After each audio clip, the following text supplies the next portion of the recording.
সকলোকে Deepika kitchen and ব্লগজৰ আন এটি ৰেচিপি ভিডিঅ'লৈকে আদৰণি জনালোঁ। আজি আপোনালোকৰ বাবে কাৱৈ মাছ আৰু বিলাহীৰ এটা সহজ ৰেচিপি লৈ আহিলোঁ। আশা কৰোঁ আপোনালোকে ৰেচিপিটো শেষলৈকে চাব আৰু চাই ভাল পালে ভিডিঅ'টোত লাইক, কমেণ্ট, শ্বেয়াৰ আৰু চেনেলটো ছাবস্ক্ৰাইব কৰি কাষত থকা বেল আইকনটো প্ৰেছ কৰি অন কৰি ৰাখিব। তেতিয়াহে মোৰ আহিবলগীয়া ভিডিঅ'ৰ ন'টিফিকেশ্যনবোৰ আপোনালোকে সৰ্বপ্ৰথমে পাব। আৰু যিসকলে মোক ছাবস্ক্ৰাইব কৰি মোক সঁহাৰি জনাইছে তেওঁলোকক বহুত বহুত ধন্যবাদ জনালোঁ। তেন্তে আহকচোন ৰেচিপিটোৰ মাজলৈ আগবাঢ়ো।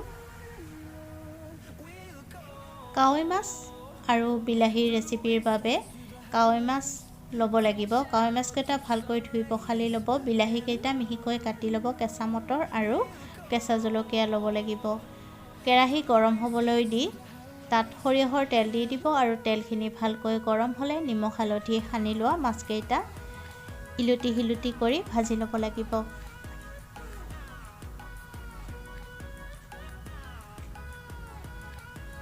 মাছকেইটা ভজা হৈছে, এতিয়া থাল এখনত উলিয়াই ৰাখিব। পুনৰ এটা কেৰাহীত গৰম হ'বলৈ দিব আৰু গৰম হ'লে তাত সৰিয়হৰ তেল দি পাঁচফোৰণ আধা চামুচ আৰু কেঁচা জলকীয়াটো দি সোৱাদমতে নিমখ হালধি দি 30 ছেকেণ্ড সময় ভাজি ল'ব লাগিব।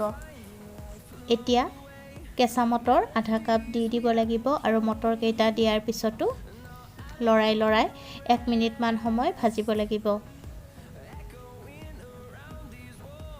এতিয়া তাত কাটি লোৱা বিলাহী কেইটা দি দিব লাগিব আৰু বিলাহী কেইটা দিয়াৰ পিছতো লৰাই 5 মিনিটমান সময় ভাজিব লাগিব, যেতিয়ালৈকে বিলাহীকেইটা গলি নাযায়। একেবাৰে সহজ ৰেচিপি। যেতিয়া বিলাহীকেইটা গলি যাব তেতিয়া জোখমতে পানী দি দিব আৰু পানীখিনি দি উতলিবলৈ দিব লাগিব। ভালকৈ যেতিয়া উতল আহিবলৈ ধৰিব তেতিয়া ভাজি ৰখা মাছকেইটা দি দিব আৰু পুনৰ 5 মিনিটমান সময় উতলাব লাগিব।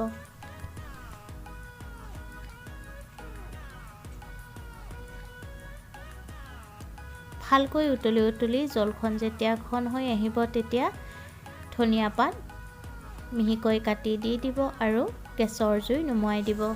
এয়া কাৱৈ মাছ আৰু বিলাহীৰ ৰেচিপি ৰেডি হৈ গ'ল। মোৰ এই ৰেচিপিটো চাই যদিহে আপোনালোকৰ ভাল লাগিছে তেন্তে ভিডিঅ'টোত লাইক কৰিব, সময় হ'লে কমেণ্ট কৰিব আৰু যিসকল ভিউৱাৰ্ছে পোনপ্ৰথমবাৰৰ বাবে মোৰ চেনেলত ভিজিট কৰিছে প্লিজ চেনেলটো ছাবস্ক্ৰাইব কৰি কাষত থকা বেল আইকনটো প্ৰেছ কৰি অন কৰি থ'বলৈ একেবাৰেই নাপাহৰিব। পুনৰ উপস্থিত হ'ম আন এটি নতুন ৰেচিপি ভিডিঅ'ৰ সৈতে।